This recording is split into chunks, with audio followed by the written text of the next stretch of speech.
आपको समझाने वाला हूं कि किस प्रकार आप अपने दिव्य दृष्टि को जल्दी खोल सकते हैं। कंप्लीट इंफॉर्मेशन देने वाला हूं दिव्य दृष्टि को लेकर।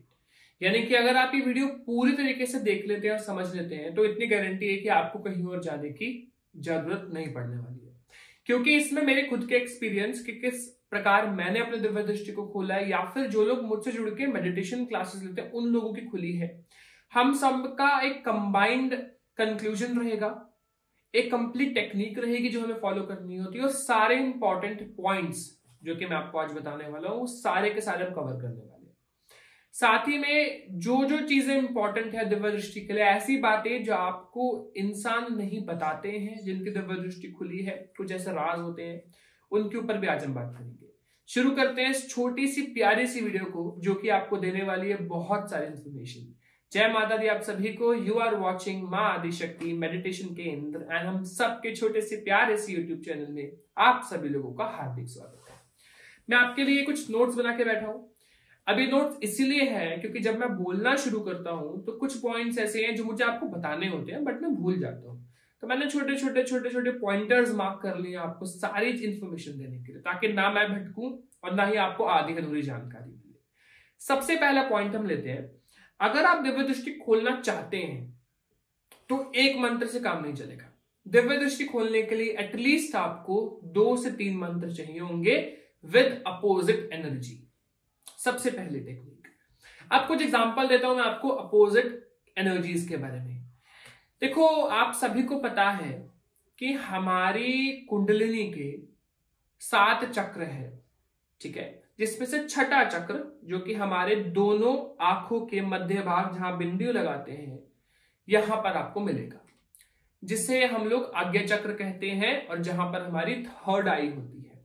ठीक है, टाइप्स ऑफ थर्ड आई के बारे में बात करेंगे आगे। देखो, मैं थर्ड आई के बारे में भी एक इन्फॉर्मेशन और ले आऊंगा। फिलहाल टेक्निक्स के बारे में बात कर लेते हैं जो कि मेरा मेन इंपॉर्टेंट मोटिव है आज की वीडियो बनाने का। तो हमारा जो ये पार्ट है इसको खोलने के लिए ना सिर्फ कुंडलिनी को यहां तक लाना इंपॉर्टेंट नहीं होता है, यहां पे हमारी 5 लेयर्स होती है। 5 4 3 2 1 5 लेयर्स है यहां पर। अब सपोज आपकी आंखों के आगे अगर मैं 5 काले चश्मे लगा दूं तो क्या आप उन चश्मों से कुछ देख पाएंगे? नहीं। लेकिन अगर एक हट गया तो हल्का हल्का दिखने लगेगा, दूसरा चश्मा हटाया हल्का हल्का दिख रहा है, तीसरा हटाया हल्का हल्का दिख रहा है, चौथा हट गया, हाँ कई हद तक दिख पा रहा है, 5वां भी हटा दिया, अब एकदम ही HD मैक्सिमम पिक्सेल्स के साथ इजीली आप देख पा रहे हैं किसी भी चीज को। बस यही है मेन हमारे दृष्टि को खोलना। 5 जो लेयर्स है ना, ये 5 एलिमेंट की लेयर्स हैं। यानी कि सबसे पास वाली लेयर है भ से। आप इसको कैसे याद करेंगे 5 एलिमेंट की लेयर्स को? भगवान, भगवान से। पहली लेयर भ से भूमि की, दूसरी भग गगन की, भगव तीसरी वायु की, भगव अ से अग्नि की, और ना से नीर, नीर यानी कि जल। ये 5 एलिमेंट जब तक आपके एक्टिवेट नहीं होते हैं तब तक ये लेयर्स भी मेल्ट नहीं होती है। अगर आप चाह रहे हो कि सिर्फ और सिर्फ जाप ध्यान से आप 5 को मेल्ट कर पाते हैं, अगर आपका सवाल ये है तो मैं आपको आपका जवाब दे देता हूं, इसका आंसर है नहीं। ज्यादा से ज्यादा आप पहली 3 लेयर्स को, भगव को या बेबी अग्नि को भी बहुत कम चांसेस होते हैं आप मेल्ट कर पाए, हटा पाए। लेकिन आखिरी 2 लेयर्स प्रैक्टिस से ही हटती है, प्रैक्टिस से ही हटती है। बात करें कि अगर आप मुझसे पूछना चाहते हो कि उदित भाई कब दिखना शुरू हो जाता है, तो जैसे 5th और 4th क्लियर होगी थोड़े बहुत विजुअल्स आपको आने लग जाते हैं। ठीक है, पास वाली 5वीं और चौथी खत्म, 5 4 3 2 1, 5 और 4 गई, 3 लेयर बची, थोड़ा बहुत दिखना शुरू हो जाएगा, एटलीस्ट ऑरा दिखना शुरू हो जाएगा, जो कि मेरे मोस्टली स्टूडेंट्स देख पाते हैं। आगे बात कर लेते हैं हम लोग, जो कि मैंने पहला एक बहुत इंपॉर्टेंट वर्ड इस्तेमाल किया था। आई एम वेरी सॉरी अगर ये वीडियो लंबी हो जाती है, क्योंकि बहुत इंपॉर्टेंट पॉइंट्स मुझे बताने हैं एंड हो सकता है बहुत कुछ ये वीडियो लंबी पहुंच जाए, बट माफ करिएगा, बट आई होप इंफॉर्मेशन पूरी आपको मिले। दूसरी इंपॉर्टेंट चीज मैं डिस्कस करने वाला था ना आपसे, वो कहीं ना कहीं थी अपोजिट एनर्जी के बारे में बात कर रहा था, 2 अपोजिट मंत्र लेकर, ठीक है, विपरीत मंत्र लेकर, हिंदी में बात कर लेते हैं ना। वो मंत्र कैसे? देखो, सिंपल सी बात मैं समझाता हूं।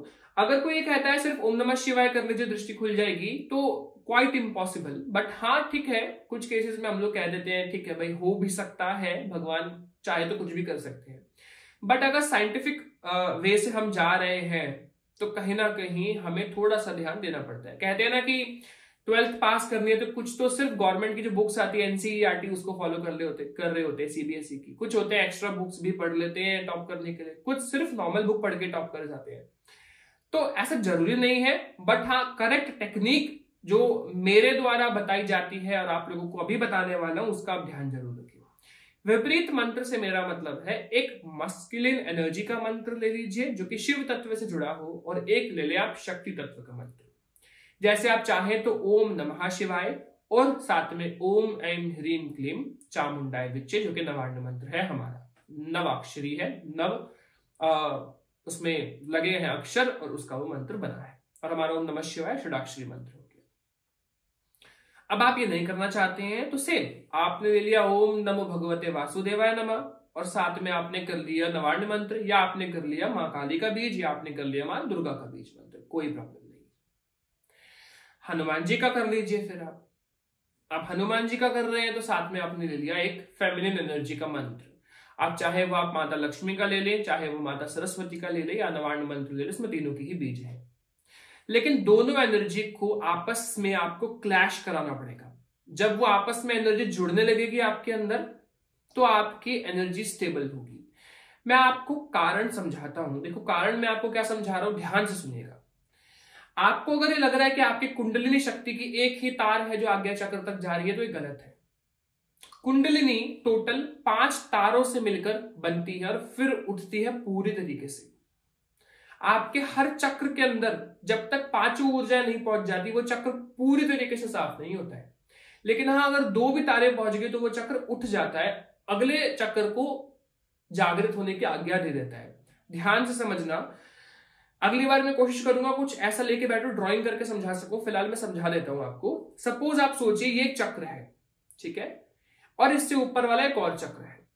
जब तक 5 तारे यानी कि एक तार गई दूसरी तार गई 2 तारे चली गई ना तो ये लगभग 50% के अराउंड साफ हो जाता है, तो अगले चक्र पे ऊर्जा को जाने देता है। अब एक पाइप है पानी का, उस पानी के पाइप में आधा कचरा भरा है और आधा खाली है, तो थोड़ा बहुत पानी तो जाएगा ना, तो वो आगे जाने देगा। पूरा ही बंद है तो पानी बिल्कुल भी नहीं जाने देता है, हल्का सा खुला है तो बहुत थोड़ा थोड़ा जाएगा, है ना। तो इसीलिए समझा आपकी बॉडी में 5 जगहों पर कचरा भरा हुआ है, ठीक है, फिर छठे पर भी कचरा भरा है ना। अब जब तक 5 में थोड़ा थोड़ा कचरा हर किसी में साफ नहीं हो जाएगा तब तक कुंडलिनी आज्ञा चक्र पे नहीं जाएगी, है ना। अब ऐसा तो नहीं है कि हम बहुत सारे मंत्र लेकर 5 एलिमेंट का मंत्र ले लें, ठीक है, उसमें बहुत टाइम लग जाएगा।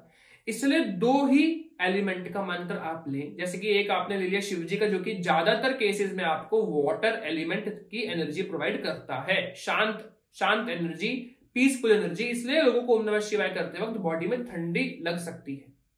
दूसरा मंत्र हमारा आ गया नवार्ण, ले लिया आपने, फायर एनर्जी का एलिमेंट आपको बॉडी में डालने वाले है, आपके अंदर अग्नि तत्व को बढ़ाएगा, है ना, आपकी ऊर्जा को बढ़ाएगा। कई बार ऐसा होता है ना, आप कहते हो मैं नवार्ण मंत्र करता हूं मुझे बहुत गुस्सा आता है। नाउ ये इसलिए नहीं मां काली जागृत हो रही है, कुछ लोगों को लगता है अरे मां काली जागृत हो रही है मुझे बहुत गुस्सा आ रहा है, एकदम रॉन्ग। किसने कहा? गलत बात। फायर एलिमेंट बढ़ने के कारण आपको क्रोध ज्यादा आ रहा है, ठीक है, ये है मेन लॉजिक।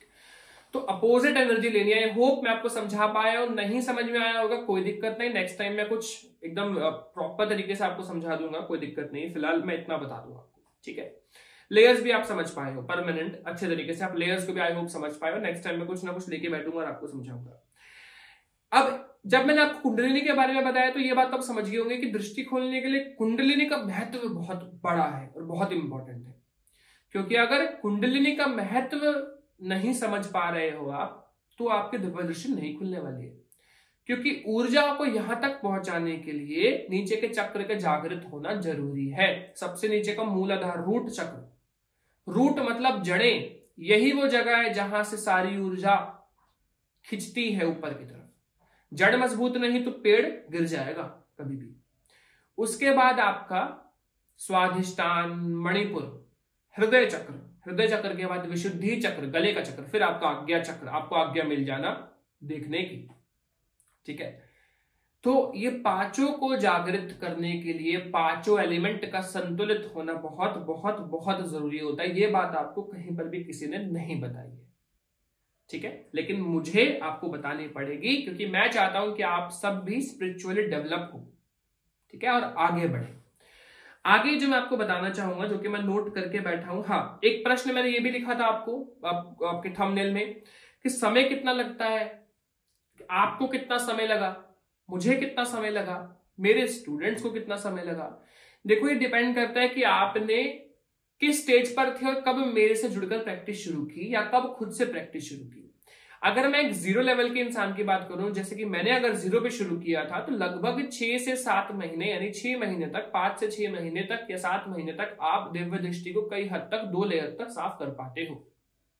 लेकिन फिर जब आप देखना शुरू करते हो, प्रैक्टिस शुरू करते हो, तो प्रैक्टिस से आगे की 3, 4 या 2 लेयर लास्ट की जो बच जाती है वो साफ होती है।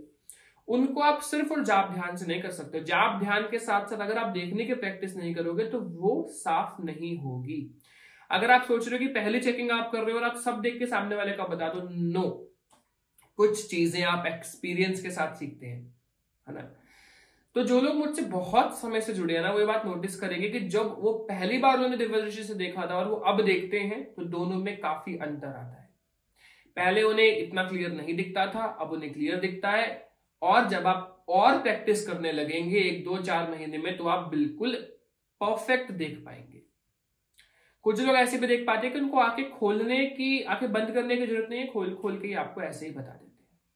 बहुत बार ऐसा होता है, ठीक है। तो ये बहुत इंपॉर्टेंट पहलू है ना। नाउ देखो, आपने जाप और ध्यान की बहुत बात कर ली। मैं एक और वर्ड यूज करता हूं, त्राटक। मैंने वीडियो भी बनाई है जाप, ध्यान और त्राटक पे, आप मेरे चैनल पे देख सकते हैं, मैं डिस्क्रिप्शन पे भी उसका लिंक डाल दूंगा। बहुत लोग मुझे स्कैनिंग कराते हैं ना, तो बहुत लोगों की दिव्य दृष्टि कई हद तक मुझे साफ दिखती है। मैं उन्हें बताता हूँ आपकी दिव्य दृष्टि खुली कुछ दिखता है, दिल भी लाइक हाँ थोड़ा बहुत ही देख पाते हैं, ज्यादा नहीं पता कैसे देखना है। तो देखने के लिए, यानी कि सपोज आपने दृष्टि खोल ली लेकिन आंखें धुंधली, चश्मा तो पहन लो, चश्मा पहनने के लिए त्राटक करना पड़ता है। त्राटक कॉन्सेंट्रेशन को बढ़ाता है, आपकी कुंडलिनी की ऊर्जा को संतुलित रखता है, बैलेंस रखता है, जोड़ के रखता है, बंधन में रखता है। ऊर्जा को संतुलित करने के लिए त्राटक का बहुत ज्यादा महत्व होता है। तो त्राटक तब किया जाता है जब आप दिव्य दृष्टि खोलने के बहुत करीब है और कुंडलिनी बार बार नीचे ना गिरे, उसके लिए भी किया जाता है, संतुलित रहे, बैलेंस रहे। तो कुछ लोग जब मुझसे स्कैनिंग कराते हैं, जब मेरे मेडिटेशन ग्रुप में भी जुड़े हैं, जब उनकी स्कैनिंग होती है वीक में एक बार, तब मैं उन्हें बात बताता हूं कि यस, आपको त्राटक करने की जरूरत है, और वो करते हैं, उनका रिजल्ट उनको 1-2 वीक में दिखता है और वो इजीली चीजों को देख पाते हैं, ठीक है। तो त्राटक कैसे करना है, डिस्क्रिप्शन पर लिंक डाल रहा हूं, आप वो वाली वीडियो देखिएगा, साथ में और भी वीडियोस है वो भी देख लीजिएगा। और स्कैनिंग भी अगर आपको करानी है, मुझसे जुड़ के मेडिटेशन क्लासेस भी लेनी है, आप जुड़ सकते हैं, सब कुछ ऑनलाइन हमारे पास अवेलेबल है, ठीक है। आप टेक्स्ट कर सकते हैं मेरे दिए गए नंबर पे जो कि स्क्रीन पे है। आगे बात जो मुझे एक और इंपॉर्टेंट करनी है वो ये कि कुंडलिनी स्ट्रांग नहीं है तो दिव्य दृष्टि भी नहीं खुलेगी। तो कुंडलिनी को स्ट्रांग करें, एलिमेंट्स का खास ध्यान रखें। एलिमेंट्स के ऊपर हमारी बहुत डीप स्टडी चल रही है मेडिटेशन क्लास में, और मैं आपसे भी एलिमेंट के महत्व के बारे में और बात करने आऊंगा। बट एक बेसिक डिस्क्रिप्शन दृष्टि को लेकर, एक बेसिक महत्व मैंने जो आपको मेनली बताना चाह रहा था, पूरी कोशिश की आपको समझाने की। आई होप आप कहीं ना कहीं चीजों को समझ पाएंगे। बाकी आप और स्कैनिंग कराना चाहते हैं, मेडिटेशन क्लासेस लेना चाहते हैं, नंबर स्क्रीन पे है, आप जुड़ सकते हैं, मेरी टीम से बात कर सकते हैं। And thank you so much for watching this video. मिलेंगे हम ऐसी बहुत सारी प्यारी वीडियोस में। एंड अगर आपको कोई टॉपिक सजेस्ट करना है, क्या मैं इस टॉपिक पर वीडियो बनाऊं, आप डेफिनेटली मुझे कमेंट सेक्शन में बता सकते हैं। जय माता दी आप सभी को, thank you so much for watching this video. मिलेंगे हम लोग नेक्स्ट वीडियो में। जय माता दी, जय श्री राम।